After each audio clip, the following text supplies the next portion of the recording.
They think this is some kind of game. They are blinded by their own superiority complex. These were the words spoken by Russian President Vladimir Putin toward the end of February 2024, when speaking about the then-recent comments of Emmanuel Macron, France's president. Macron had claimed that he couldn't rule out the possibility of French troops entering Ukraine at some point during the war, which stirred up controversy all over Europe. Many in NATO initially decried Macron's comments, claiming that there was no possibility that any NATO forces would enter Ukraine. As for Putin, he did what he does best when confronted with a threat: make threats of his own. Putin said that all Western nations, which is essentially Putin's code for NATO, must understand that Russia has weapons capable of hitting targets on their territory. Then he made the big threat. All this really threatens a conflict with the use of nuclear weapons and the destruction of civilization. This was far from the first nuclear threat that Putin had levied since the beginning of the war, but it was perhaps the one most directly pointed at NATO. Putin's message appeared to be clear: don't ever cross the red line and get directly involved, or the entire world will suffer from the consequences. The threat has backfired. Rather than scaring NATO away, Putin's threats of nuclear annihilation have simply led to the organization realizing that it needs to become more organized. It has to be capable of countering the Russian threat and do so in such a way that Russia will be completely overwhelmed. That's why NATO is now preparing so it's ready to deploy up to 800,000 troops into Ukraine at a moment's notice. Those preparations are the subject of today's video. We're going to examine exactly what NATO is doing to get ready for sending 800,000 troops into Ukraine, as well as why it's doing it. We'll also answer a vital question: what is likely to happen if NATO actually does go to war with Russia? Let's start with what NATO is doing to prepare. It all started in January 2024, and the organization of what will become the largest series of drills NATO held since the Cold War. Those drills were collectively called Operation Steadfast Defender 2024, and they took place between January 22nd and May 31st. Reuters reported on the details, noting that the operation would include around 90,000 troops from all NATO allied nations, along with 50 ships that ranged from destroyers to massive aircraft carriers. NATO would also practice how to deploy its aerial might with a collection of 80 fighter jets, drones, and helicopters taking part. Add to this a massive 1,100 combat vehicles, including 533 infantry fighting vehicles, and over 130 tanks, and you had an operation unlike any that NATO had held in decades. What was Operation Steadfast Defender's goal?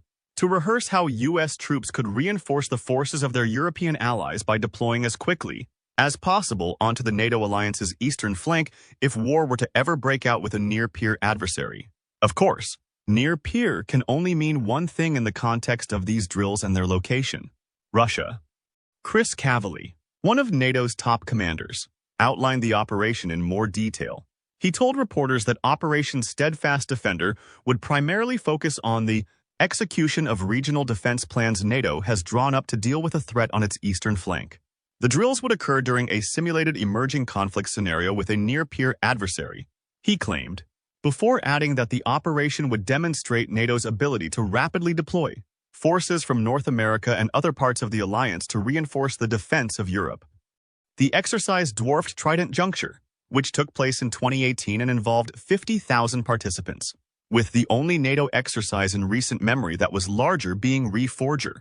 That took place in 1988, toward the end of the Cold War, and involved 125,000 people.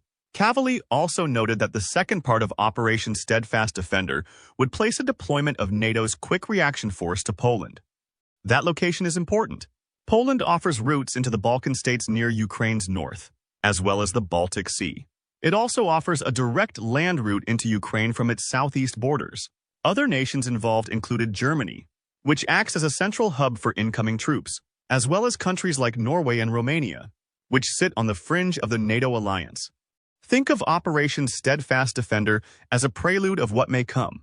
It was NATO standing directly in front of Russia to say that it was ready to deploy massive numbers of troops rapidly to deal with any threat it could pose in Europe.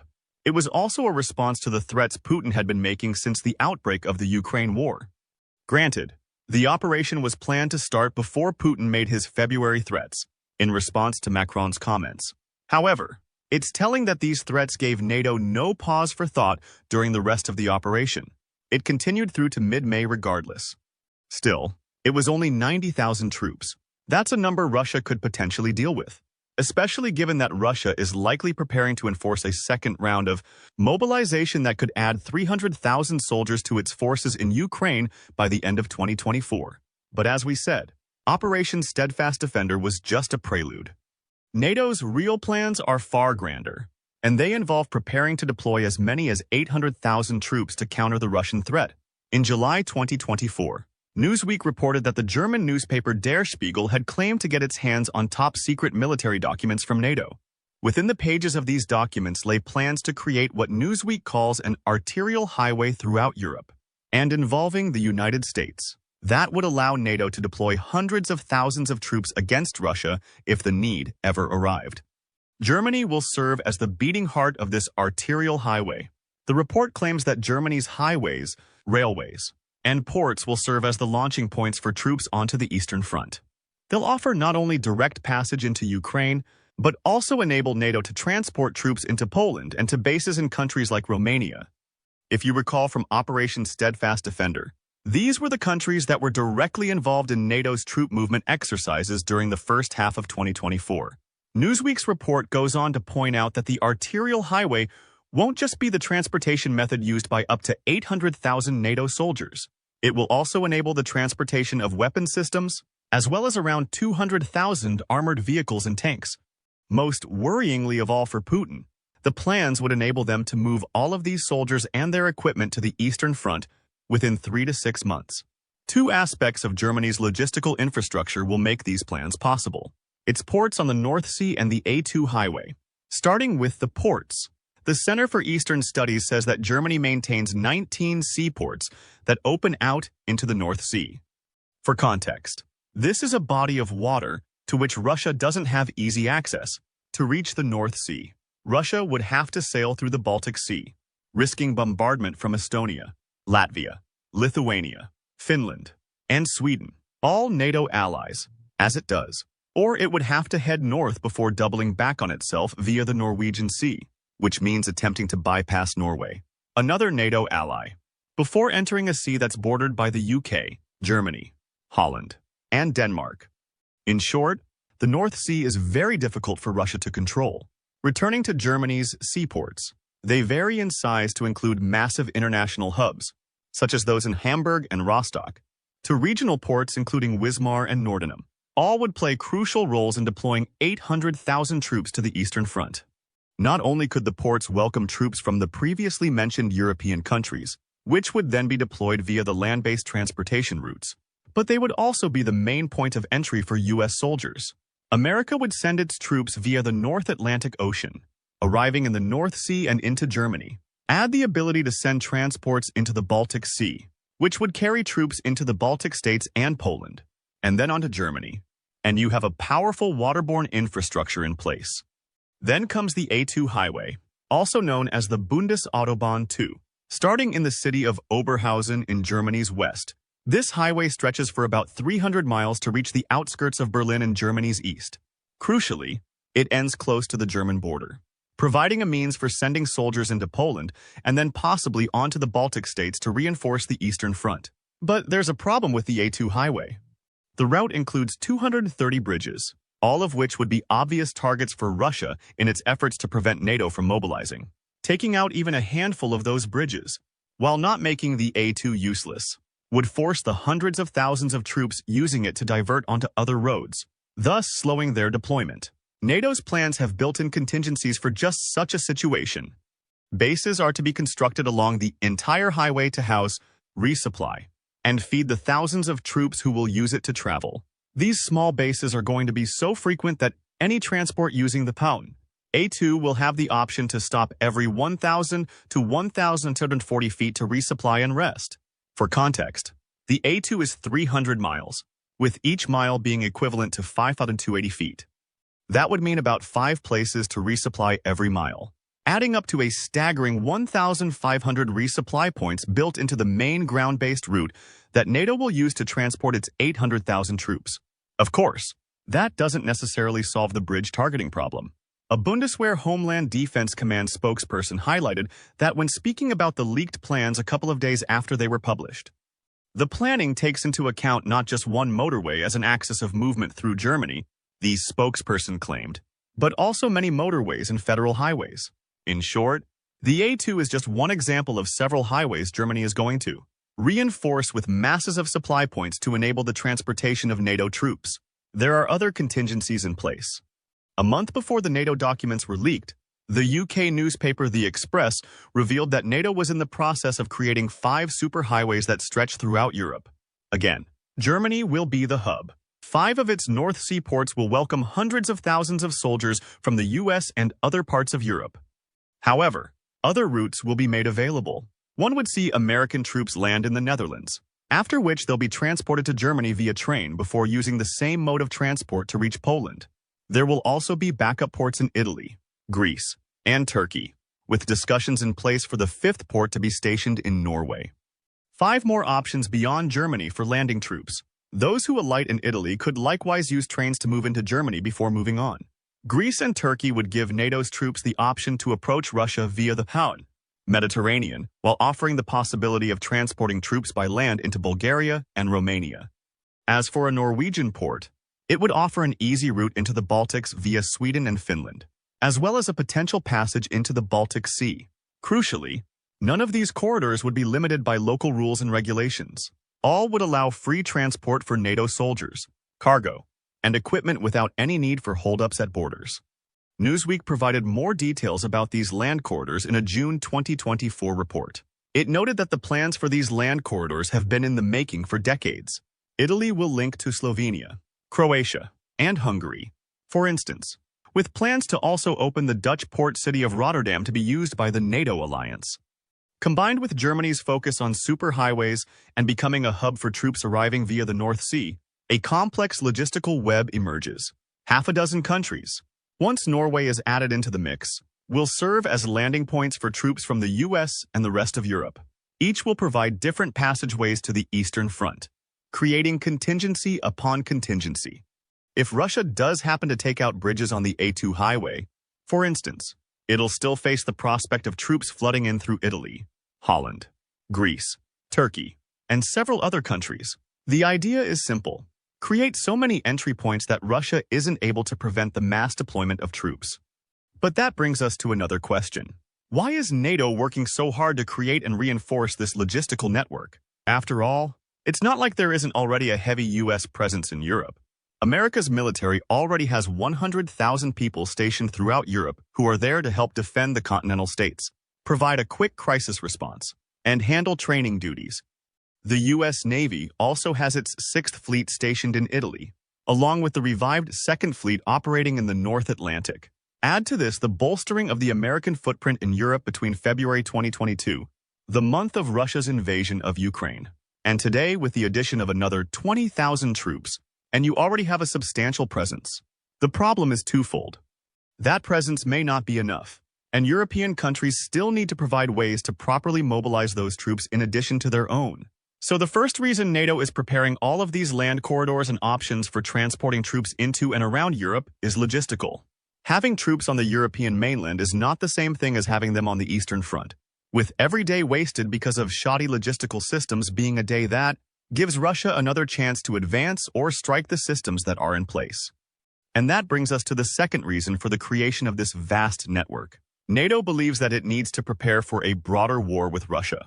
That's according to John Kalberg, who's a senior fellow at the Center for European Policy Analysis. He says that every road going east is a potential road for U.S. and European forces, with the plans being put in place partially being designed to put pressure on NATO's continental allies. Their inclusion in these plans forces them to ensure the upkeep of the roads, bridges, ports, and rail routes that NATO intends to use. Think of it as a contingency. NATO hopes to never need those routes, but it has to guarantee that they're in good working order should the time ever come. As for the belief that NATO needs to prepare, that's been evident for some time. Until very recently, the majority of NATO's members were failing to reach the 2% of gross domestic product spending target that the organization recommends. This is highlighted by Forces News, which shows just how complacent many NATO members have become. In 2014, the same year that Russia annexed Crimea, only 3 NATO members hit or exceeded the 2% target. That rose to 5 in 2015 and 16, but dropped back down to 4 in 2017. Between 2017 and 23, the only time the number of nations hitting the target reached double digits was in 2023, when 10 nations managed to spend 2% or more. Bear in mind that NATO now has 32 members, meaning there were several years where only around 10% of its members were hitting the spending recommendations. As for the 2024 numbers, they represent a massive turnaround. 23 of NATO's members have increased their military budgets to the point where they'll reach or exceed the 2% recommendation. That's enormous news because it showcases that NATO's continental membership is making a concerted effort to prepare.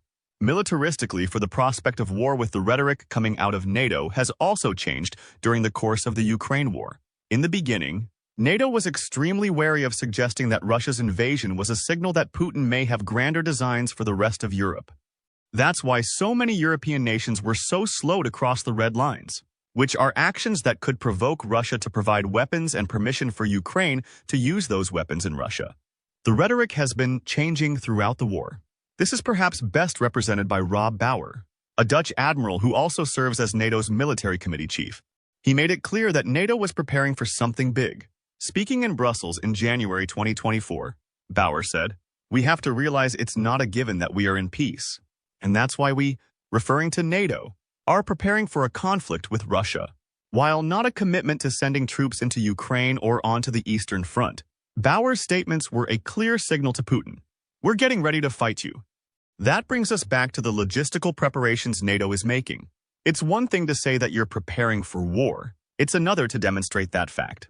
One of the reasons Europe is making such in-depth preparations to be able to shuttle 800,000 troops onto the Eastern Front is that it wants to show Russia that it's taking Putin's threats seriously. That's a far cry from the complacency that has gripped Europe for so long.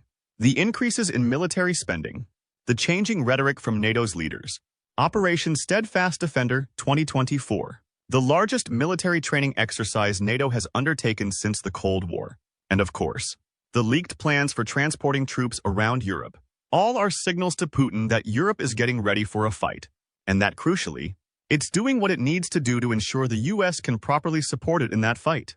It's a classic representation of the adage, if you want peace, prepare for war. Speaking of complacency, we come to the third reason why NATO is creating its new logistical network. Its previous rapid response plans simply weren't strong enough to deal with the Russian threat. We can see this from NATO's official documentation relating to its Readiness Action Plan back in July 2016. Just 2 years after the annexation of Crimea, it was clear that NATO wasn't taking the Russian threat as seriously as it should. That plan revealed that the NATO Response Force, or NRF, contained just 40,000 troops. Granted, this was over triple the 13,000 it had in 2014, though even that number shows that NATO was nowhere near ready to quickly react to a Russian attack if it happened. The 2016 Readiness Action Plan showcased a growing NRF, but one that was still far too undersized to handle Russia. It also offered minimal details about the logistics NATO would rely upon to get those troops to appropriate locations. Simply put, it wasn't enough. Consider the fact that Russia's active military numbers: 1. 32 million people, with a further 2 million in reserve. This is a country that has lost over 580,000 soldiers in Ukraine already, according to Ukraine's Ministry of Finance, and experienced over 70,000 casualties in just 2 months in the Ukraine war between May and June 2024. These numbers indicate that Russia can throw hundreds of thousands of soldiers at wars for which NATO could only respond with 40,000 troops as recently as 2024. Hence the need for these new logistical networks. Now that they're in place, NATO is showing Russia that it won't be dealing with the complacent version of the organization that it may have faced a decade ago. Putin can't make the same threats because NATO has the capability to deploy 800,000 troops within 3 to 6 months. And crucially, every country in the alliance is working together to ensure that those plans are actually workable if the time comes. Again, it all adds up to a clear message for Putin. NATO is ready to fight. Finally, we come to the fourth reason why NATO is investing so heavily in its plans for creating an arterial highway throughout Europe.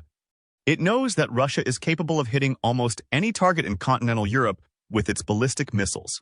These targets include bridges, such as those present on the A2 highway and ports. As of 2021, Russia has 7 operational missiles capable of traveling at least 5,000 miles. These include the submarine-launched Bulava and Steel, which can travel for 5,157 and 6,135 miles respectively. The other 5 missiles are all intercontinental ballistic missiles, starting with the UR-100, which is capable of traveling for 6,213 miles, and ending with the R-36, dubbed the Satan by NATO, that has a range of 9,941 miles. This is all without mentioning the many missiles Russia has with multi-thousand-mile ranges that fall outside of this top 7. The distance between Moscow and Paris is just 1,764 miles. The distance to Berlin is even shorter, at 999 miles. In other words, Putin was absolutely correct in his statements that Russia has missiles capable of hitting targets in every major European city, at least in terms of those missiles' range. Hence the need for the arterial highway. If NATO wants to effectively transport 800,000 troops, it needs to have backup plans available for whenever Russia decides to make use of these missiles. With the arterial highway, NATO now has backup upon backup. All of which brings us to the final question we'll ask in this video.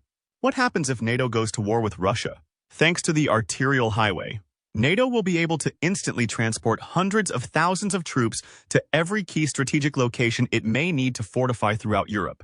The pathways it has into Poland open it up to the Balkan states, with Lithuania, Latvia, and Estonia likely to serve as the front lines in the ground war. Opening up the options of ports in Norway brings that country, along with Sweden and Finland, into the war, giving NATO a good chance to control the Baltic Sea. And with Mediterranean ports being opened up, NATO will have every potential front covered. Even Turkey could play a key role here. Opening up the Turkish straits to NATO ships would allow NATO to quickly take control over the Black Sea, creating inroads into Crimea, as well as another entry point into Ukraine. Speaking of Ukraine, it's worth noting that this is one of the few continental European nations that isn't a NATO member. So not only would Russia have 800,000 NATO soldiers to contend with, but these soldiers will be joined by the 900,000 active military personnel that Ukraine offers. That creates a fighting force of 7 million people within months of a war between Russia and NATO starting, around 400,000 more people than Russia has in its active military. Granted, Russia will be able to use conscription and its mobilization efforts to supplement those numbers, but it would still face a combined NATO and Ukraine that has 7 million well-trained troops, which would be going up against an army containing increasing numbers of old reservists and conscripts who are poorly trained and rushed to the front lines. In a conventional war, NATO should overrun Russia, at least in Ukraine. It would easily push the Russian fortifications back with the help of Ukraine's forces, and create a new front line from which it could attack Russia on its own territory if needed. Add to this that 800,000 NATO troops would just be the starting point. As of March 2024, NATO's members combined to have 42 million active military personnel, providing an ample source of manpower to fight against Russia, which is already struggling with training and conscription issues. A conventional war, backed by the arterial highway, should work out in NATO's favor. However, there are a couple of wrinkles to consider. The first of these is that Russia is not without allies of its own. June 2024 saw it sign a cooperative defense pact with North Korea, which contains the condition that one will come to the aid of the other if either faces an attack on its own soil. North Korea has a military of 32 million active personnel.